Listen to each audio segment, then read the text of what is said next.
What's up, everyone? Today, I'm going to be going over 3 things that all recent college graduates need to do right now. Let's go.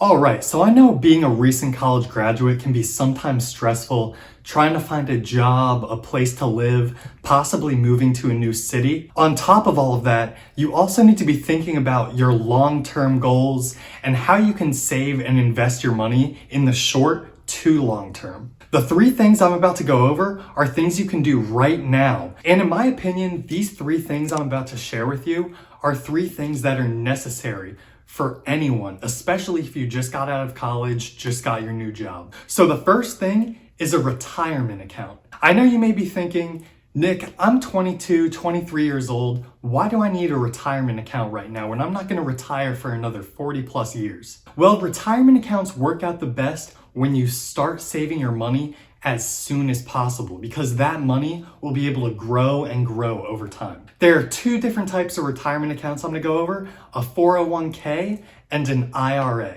So a 401k is an employee-sponsored retirement account, whereas an IRA is an individual retirement account, meaning you can start it on your own. You don't even need your employer to do anything. The main differences between a 401k and an IRA is that 401k is set up by your employer, and then usually your employer will actually contribute a percentage of your salary to that account. So for a 401k, usually the employer will match up to a certain amount. So say I'm putting in 5% of my salary into my 401k, and your employer matches up to 5%. They would literally give you that 5% and put it into that 401k as well. So you're basically getting free money. Whereas an IRA, you are just setting it up and you're putting money in it. The IRA and 401k work basically the same in simple terms. You'll be able to pick different portfolios in the 401k versus IRA based off of where you are in life and based off your investing goals. In simple terms, say both your IRA or 401k both have conservative, moderate, and aggressive portfolios. Basically what that means is whenever you're putting money into those accounts, where is that money actually going to be invested?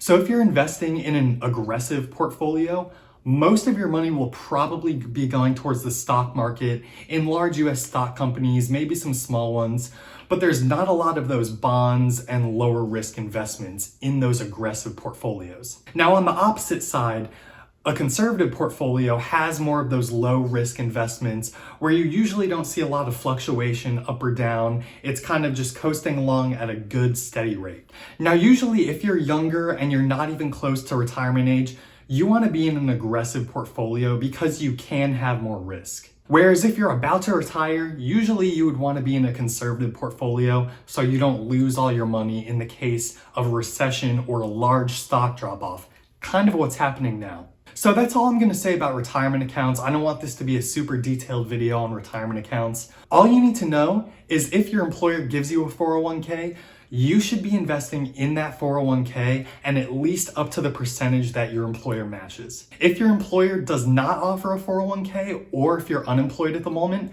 definitely start an IRA account and start contributing to it, because in years to come, you'll have a lot more money for retirement. All right, so number 1 was the retirement account. My number 2 thing that you need to do right now, if you don't already do this, is getting a high yield savings account. Now, high yield savings accounts are as simple as they sound. They're just saving accounts that have a high yield or high interest rate.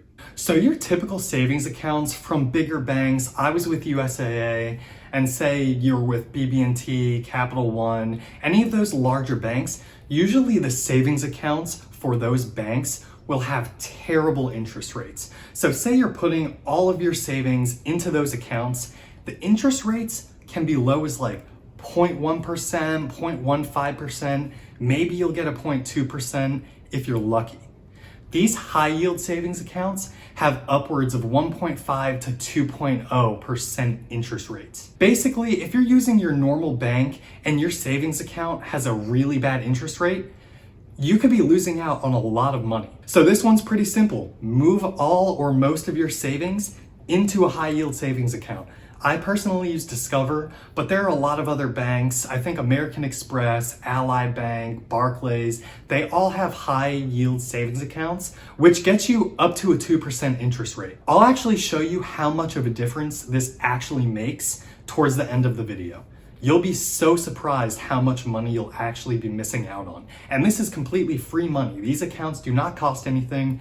It's just like if you were opening up another savings account. Okay, and the third and final thing you need to do is open up a brokerage account to invest in the stock market. Now I know you'll think, I don't know how to invest in the stock market. I have no finance background. It's too hard.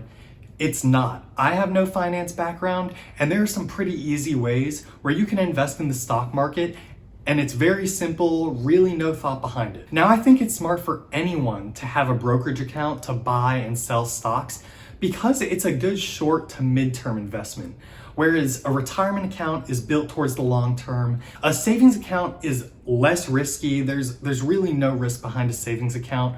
Whereas a brokerage account, there are some risks, but the rewards to those risks over a medium amount of time, meaning 5+ years, 10+ years, is really good. All you need to do is research online best investment accounts with $0 trade fees.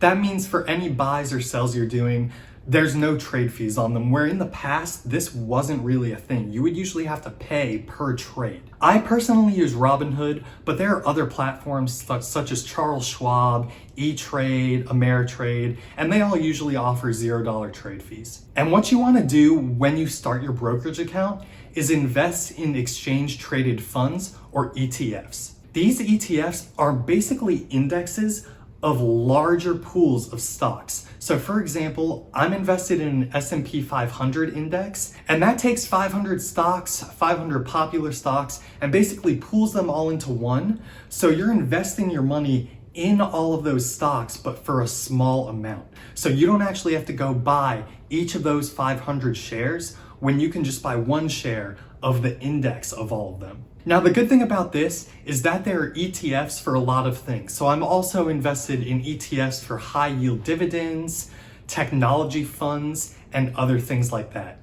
This can make your investment portfolio very simple, and it could really just be as simple as you investing into the same ETF every month. Now, in the long term, the stock market usually can see about 7 to 9% returns per year. Now, it's not to say that prices could go down as they are right now, but the market has always corrected itself over time. That's why I think of this as a good medium-term investment. All right, now that we've gone over getting a retirement account, getting a high-yield savings account, and getting an investment account, I'm gonna actually show you how you would do this in real life. So we're gonna go over a real-life scenario. So this real life scenario that I'm going to go over is actually going to be in another video. It was way too long to put in one single video. So the follow-up video should be posted by March 17th. That is Tuesday, 2 days from now. Be sure to go down and hit that subscribe button and hit the alert bell to be sure you're notified when my videos post so you can watch the part 2 to this video.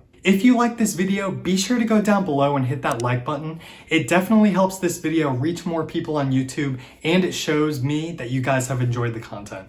Be on the lookout for the next video, and have a good one.